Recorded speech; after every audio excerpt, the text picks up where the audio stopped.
जब ये India alliance बन रहा था तब भी मैंने, उसके पहले भी मैंने कहा था कि एक इच्छा है। ये इच्छा इसलिए है कि केंद्र में मोदी के खिलाफ इकट्ठा होना है।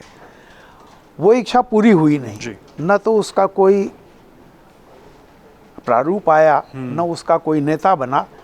उस इच्छा को जैसे कहते हैं ना लोग, कई लोगों ने मान लिया कि ऐसा है। मैंने याद होगा आपको, मैंने कहा जो चीज़ इमारत बनी नहीं तो उसमें दरार कहाँ से पैदा होगी। तो आज देखिए जो कुछ भी चल रहा है किसी भी राज्य में, एक बात आप जान लीजिए, देश में 2 राष्ट्रीय पार्टियां होती हैं और फेडरल जो सिस्टम है उसके हिसाब से हर राज्य में 1 या 2 क्षेत्रीय पार्टियां हो सकती हैं। लेकिन उसमें से ज़्यादातर जो होता है, हकीकत ये होती है कि 2 राष्ट्रीय पार्टियां जब होती हैं तो एक ही क्षेत्रीय पार्टी वहाँ जिंदा रह पाती है, बाकी दूसरी कहने के लिए होती है। अब ये महाराष्ट्र में जो अचानक अपवाद हुआ, आप इसको 2014 से देखिए।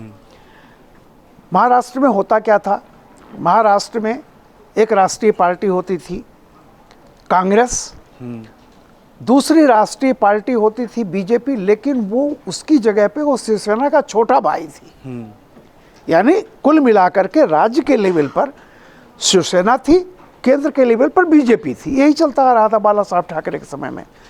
2014 में अमित शाह ने जानबूझ करके शिवसेना से पंगा लिया। उन्होंने कहा कि जब तक हम छोटा भाई रहेंगे, अगर हम महाराष्ट्र की सारी सीटों पर चुनाव नहीं लड़ेंगे तो हम तो हमेशा छोटा भाई रहेंगे। तो जानबूझ के पंगा लिया और पहली बार वो सारी महाराष्ट्र में चुनाव लड़े और बीजेपी बड़ा भाई बन गई।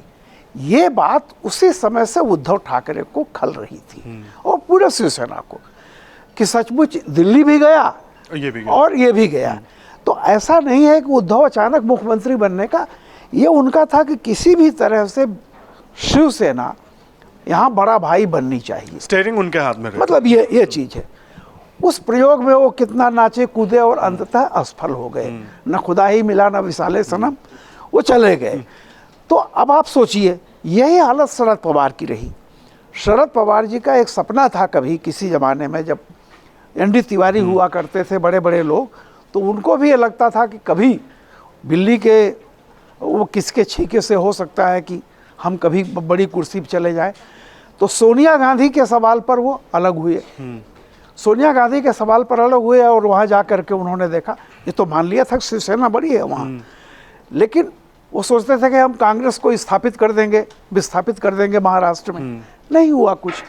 अल्टीमेटली उनको अपनी औकात मालूम पड़ गई, वो लौट के आए। अभी राजसूरी जी ने जो बात कही थी सही है। मैं भी शरद पवार को एक असफल राजनीति नेता मानता हूँ। केवल उनको जैसे होता है ना, कुछ लोग केवल यथार्थ जमीन पर नहीं को घूमते रहते, कभी था वो उनका।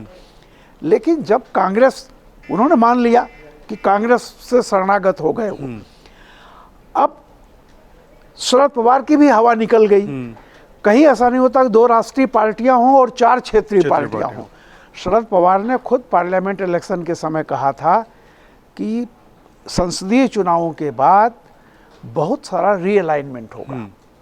वो अब ये होने की प्रोसेस शुरू हो रही है। मतलब अब विधानसभा का भी हो गया। तो अल्टीमेटली देखिए वही है, एक शिवसेना रहेगी वहाँ।